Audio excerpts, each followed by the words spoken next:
This is nationwide. Apologies for the hitches. I'm Lami Ali. You can follow this news broadcast on our website, nta.ng/live, and all our social media handles. We begin with the cashless policy. The Central Bank of Nigeria has confirmed the evacuation of banknotes from its vaults to commercial banks across the country as part of a coordinated effort to ease the circulation of banknotes of various denominations.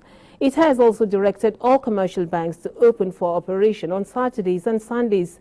The Acting Director, Corporate Communications Department of the CBN, Dr. Isa Abdul Mumin, disclosed this in Abuja on Friday, March 24, 2023, stating that a substantial amount of money in various denominations had been received by the commercial banks for onward circulation to their respective customers. The director explained that the CBN had directed all banks to load their automated teller machines, ATMs, as well as conduct physical operations in the banking halls through the weekends. The statement says that the governor of the Central Bank of Nigeria, Mr. Godwin Emefiele, would personally lead teams to monitor the level of compliance by the banks in various locations across the country. We go to the judiciary, where the Court of Appeal sitting in Abuja has affirmed Ademola Adeleke as the duly elected governor of Osun State. In a unanimous decision, the three-man panel of justices, headed by Justice Mohammed Lawal Shuaibu, quashed the decision of the Osun State Election Petition Tribunal, which nullified the election of Ademola Adeleke. The appellate court maintained that the tribunal was wrong to have admitted overvoting where the petitioners failed to prove the matter. The court pointed out that the appeal of Ademola Adeleke was meritorious and upheld it. It awarded cost of 500,000 naira against Goyika Oyetola of the APC, who is a respondent in the matter. Now, the Court of Appeal sitting in Abuja has granted 3 petitioners the leave to serve their petitions on the President-elect Bola Ahmed Tinubu through substituted means. The 3 petitioners are Atiku Abubakar, Peter Obi, and Allied People's Movements.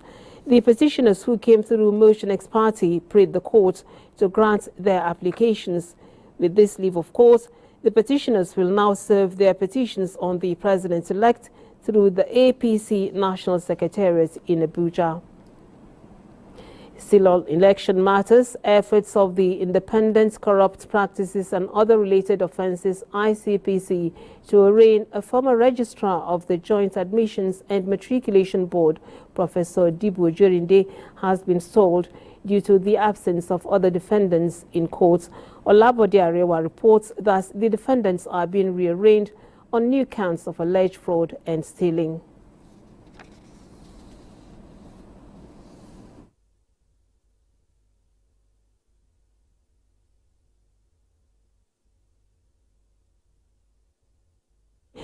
The Inter-Party Advisory Council and 3 of his children are among the 11 defendants charged in the 5.2 billion naira alleged fraud and theft involving monies in the coffers of the Joint Admissions and Matriculation Board, JAMB.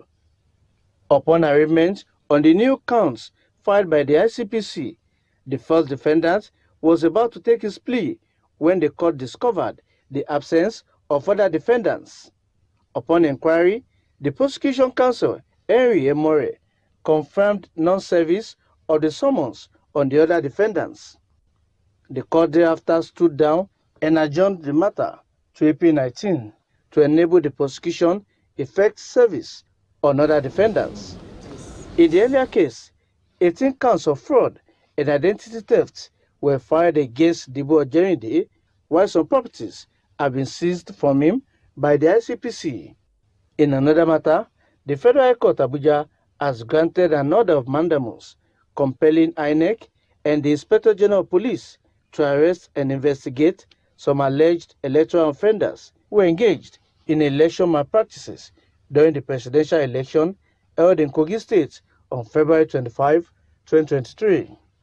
The motion ex parte filed by one Ashley Momo alleged that one Joseph Omuya and his purported aide, Jami Habib, invaded Poly Unit 033, Nagazi Farm Center Ward in Adavi local government area of Kogi State, where they allegedly destroyed ballot boxes during the presidential election.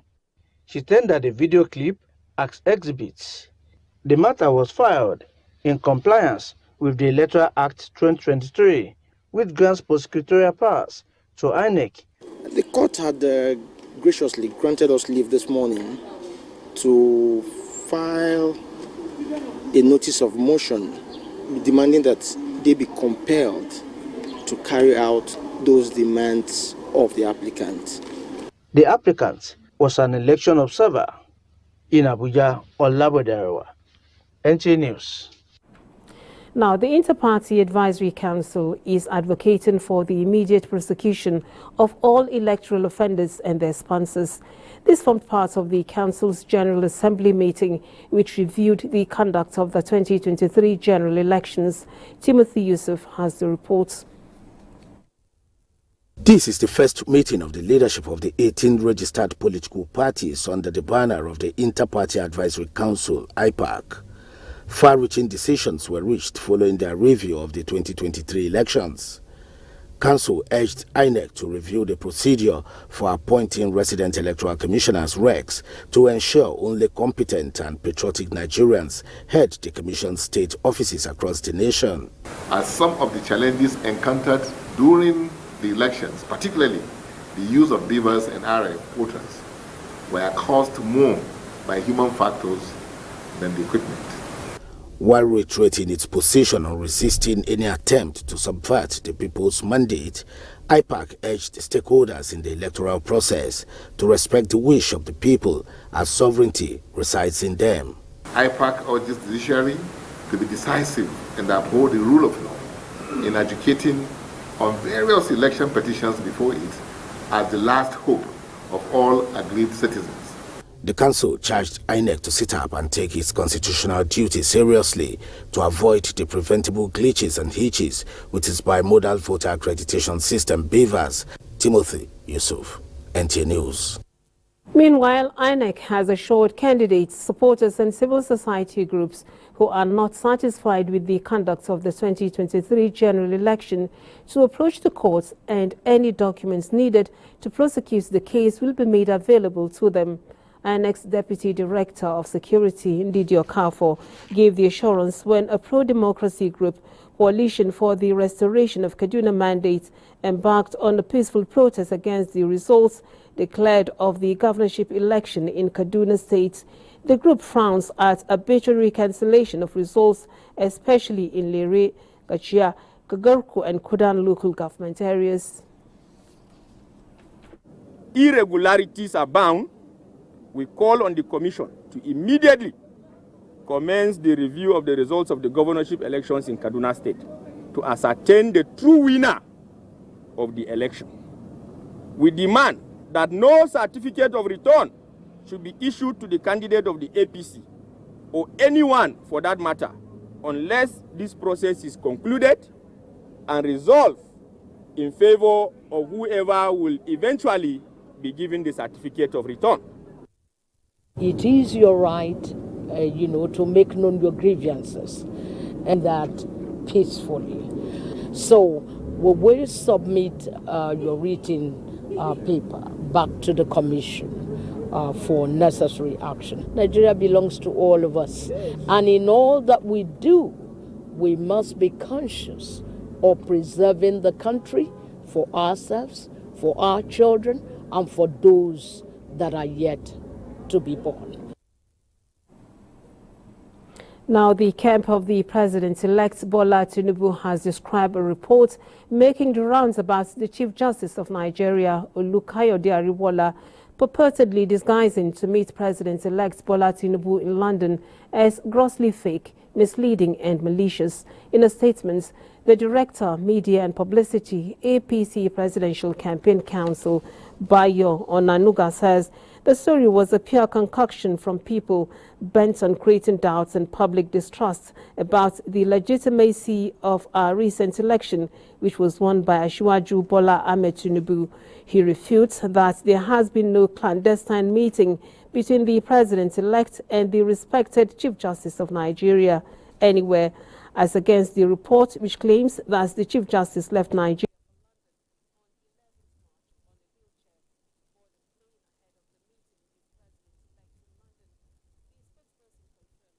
that the president-elect, who left Nigeria Tuesday, has not been in London, as he was still in France to have a deserved rest after a hectic campaign.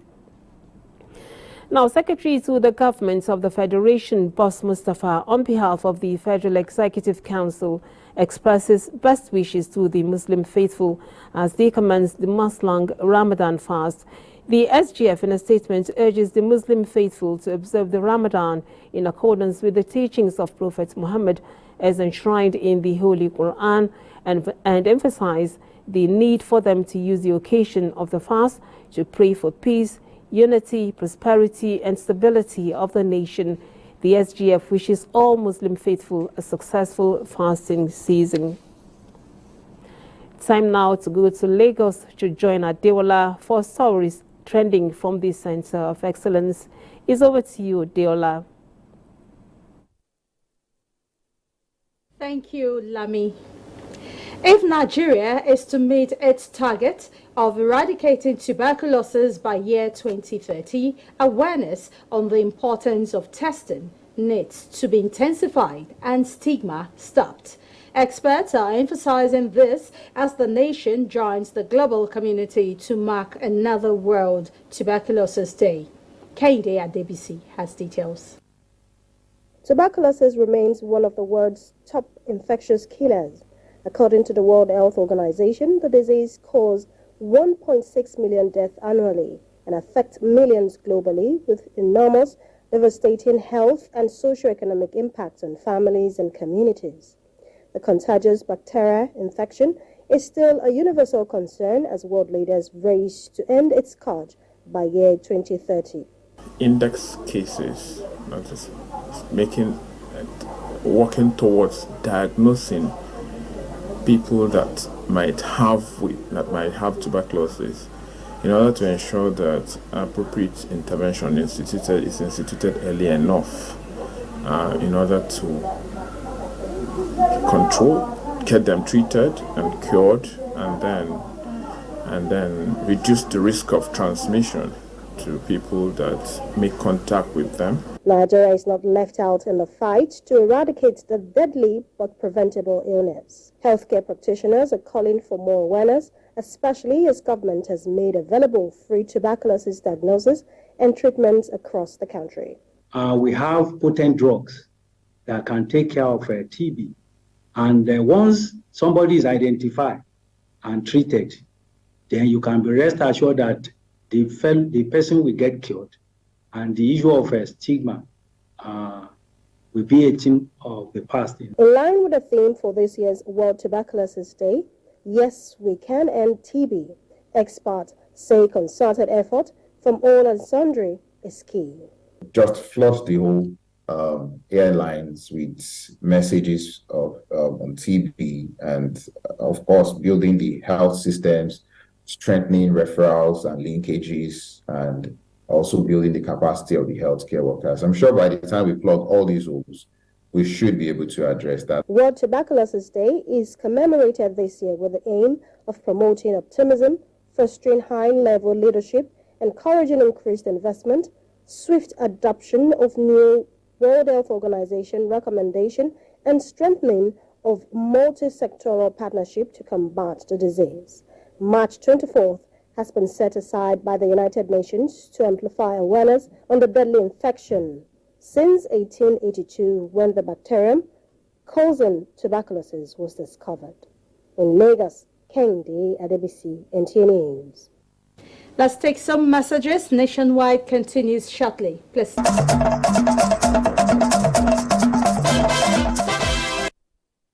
We now go to Kaduna to join Salamatu with stories from that end. Hello, Salamatu. It's over to you. Operation Safe Haven, Plateau State, Major General Abdusalam Ibrahim says as criminality metamorphoses, the military will continue to tackle it through the use of non-kinetic approach in conflict resolution in all its areas of operations. He stated this during the distribution of palliatives to 100 persons in Sangad local government area of Kaduna State. Ben Mitu reports. The beneficiaries of the Compassionate Act of the military are 50 widows and 50 persons living with disabilities who are considered the most vulnerable. Some of the widows Operation Safe Haven believes have lost their husbands during the crisis that have engulfed the area for years. The beneficiaries were full of praises to the OPSH. I thank you for them. Bless them. May God continue to provide for them. What we have received today will help us in no small measure. The commander, Operation Safe Haven, Major General Abdusalam Ibrahim, says the military respects all society and will always go beyond the mandate of protecting lives and property to strengthening civil-military relationship by meeting the most pressing needs of the less privileged in all its areas of operation. We will do all we will do to make sure that you live peacefully in this general area. The commander, Forward Operation Base, Sanga, Major Mohammed Galadima, commends the leadership style of the commander, OPSH, saying the distribution will build confidence, improve mutual trust and synergy between the community and the security forces. Please do not be distracted by mischief makers or merchants of crisis who are busy peddling on. The traditional institution of the locality expresses gratitude to OPSH with a commitment to continue to work for peace. Items distributed are rice, seasoning and salt. From Kafanchang, Ben Me Too, NTA News. And that's all on our package. From here is back to Lami in Abuja. Good evening. Thank you, Salamatu.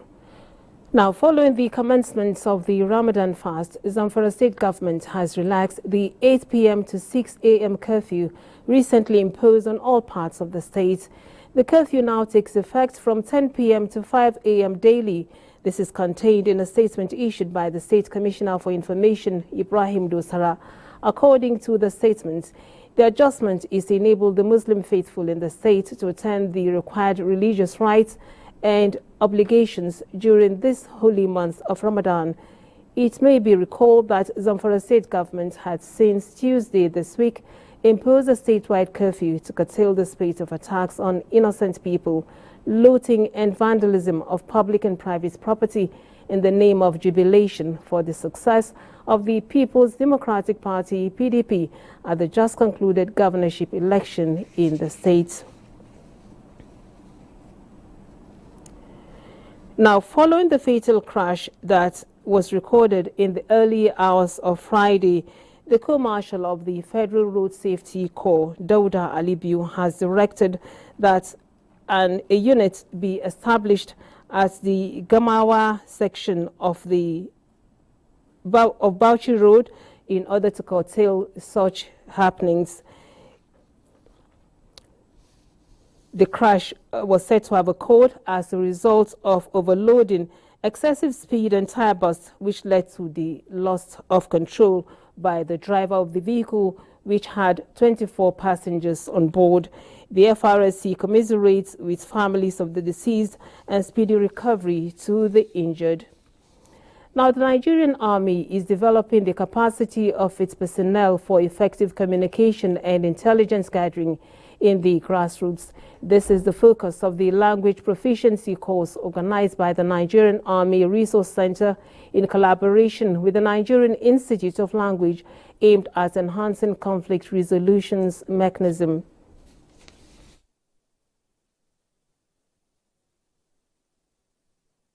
I believe that if you can speak my language, I can understand you. Misunderstanding is reduced to a great extent. Unless somebody wants to be mischievous.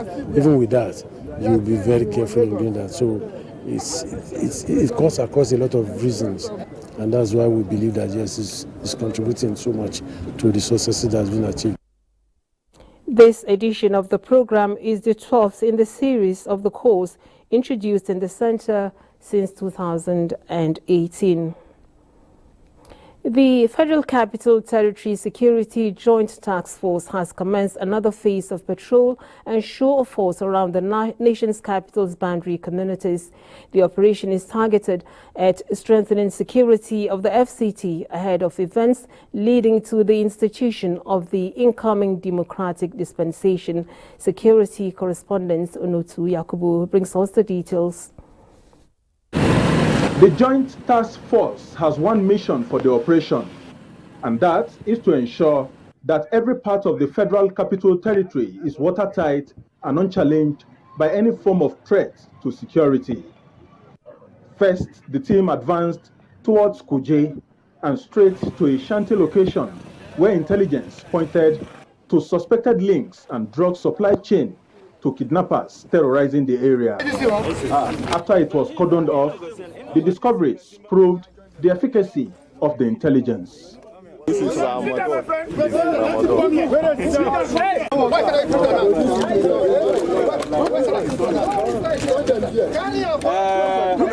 Afterwards, they headed towards kidnapping-dreaded forest of Pegi, then parts of Gwagwalada, Kwali, as well as Yangoji village, all in Abuja South.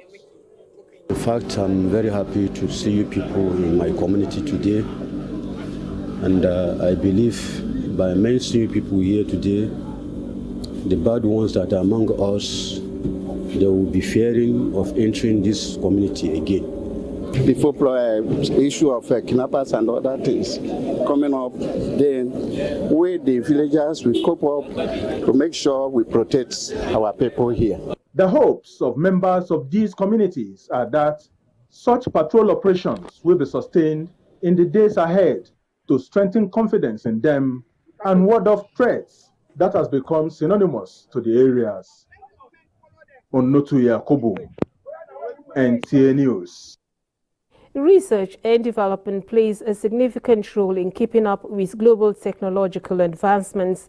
The Chief Standard Evaluation Headquarters of the Nigerian Air Force, Air Vice Marshal Hassan Bello, disclosed this as the 2023 Intra-Command Research and Development Competition and Exhibition in Makurdi, Benue State.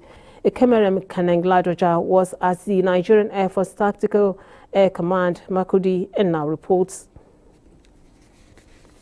Development competition and exhibition is the way the Nigerian Air Force has sought to address the current challenges of acquiring expensive foreign technology by encouraging indigenous technology to reduce costs. The Chief of Standard Evaluation Headquarters, Nigerian Air Force, Air Vice Marshal Bala Abubakar, represented by Director of Evaluation, Air Vice Marshal Tajuddin Yusuf, said the competition is in line with the vision of the Chief of Air Staff. One of the key drivers in the vision of the Chief of the Air Staff is the sustenance of platform and equipment serviceability through innovative maintenance method and logistics support system. The Armed Forces, particularly the Nigerian Air Force, has adopted proactive measures aimed at effectively applying air power in counterinsurgency operations. The 11 units under the Tactical Air Command Makurdi presented 11 projects, all aimed at enhancing operational effectiveness of the Nigerian Air Force. After an evaluation by independent assessors from Benue State University, 153 Base Service Group, who produced a synthetic block brick production plant, came third.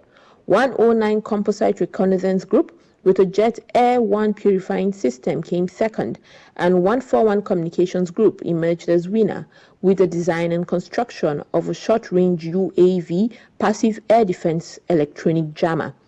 Winners will represent the command at the 2023 National Research and Design Competition and Exhibition in Makurdi. Ekemeren Kaneng-Ladoja, NTA News. And that's all on Nationwide for today. We thank you for watching. Remember to always link up with the NTA in the campaign against rape and rapists. We now join our studio. That's our sports studio for the AFCON qualifier match between Nigeria and Guinea-Bissau.